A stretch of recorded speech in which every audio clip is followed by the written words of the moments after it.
ಪ್ರೀತಿಯಿಂದ ಪಾಯಸ ಮಾಡಿಕೊಟ್ರೆ ನಮ್ಮಮ್ಮ ಏನಂದ್ರು ಗೊತ್ತಾ? ಗೊತ್ತಾಗಬೇಕು ಅಂದರೆ ಈ ವಿಡಿಯೋನ ಫುಲ್ ನೋಡಿ. ಅಮ್ಮಂಗೋಸ್ಕರ ಈ ಪಾಯಸನ ಫಸ್ಟ್ ಟೈಮ್ ಟ್ರೈ ಮಾಡಿದ್ದು. ಒಲೆ ಹಚ್ಚಿ ಕುಕ್ಕರ್ ಇಟ್ಟು ಸ್ವಲ್ಪ ಎಣ್ಣೆ ಹಾಕ್ಕೊಂಡು ಹೆಸರುಬೇಳೆ ಹಾಕಿ ಹುರ್ಕೊಂಡೆ.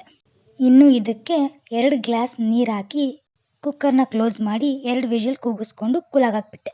ಇನ್ನು ಇನ್ನೊಂದು ಸೈಡಲ್ಲಿ ಬಾಣಲಿ ಇಟ್ಟು ಸ್ವಲ್ಪ ಗಸಗಸೆ ಹಾಗೆ ಶಾವಿಗೆ ಮತ್ತು ದ್ರಾಕ್ಷಿ ಗೋಡಂಬಿನ ಹುರ್ಕೊಂಡು ಎತ್ತಿಟ್ಕೊಂಡೆ.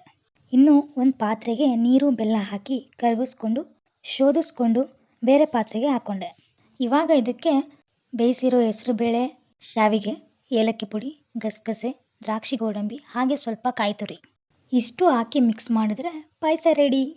ನಮ್ಮಮ್ಮಂಗೆ ಪಾಯಸ ಕೊಡ್ದುಬಿಟ್ಟು ಟೇಸ್ಟ್ ಹೇಳಿ ಅಂತ ಅಂದರೆ ಹಿಂಗಂದ್ರು. ಪಾಯಸನ ಕುಡಿಬೇಕು ಅಂತ ಗೊತ್ತಿತ್ತು, ತಿನ್ಬೇಕು ಅಂತ ಗೊತ್ತಾಗೋದು ಇವತ್ತೇ. ದ್ರಾಕ್ಷಿ ಗೋಡಂಬಿ ಎಲ್ಲ ಸಿರೋಗೈತೆ, ಪರವಾಗಿಲ್ಲ ಬಿಡು, ಪ್ರೀತಿಯಿಂದ ಮಾಡಿದ್ದೆಲ್ಲ ಅಡ್ಜಸ್ಟ್ ಮಾಡ್ಕೊ.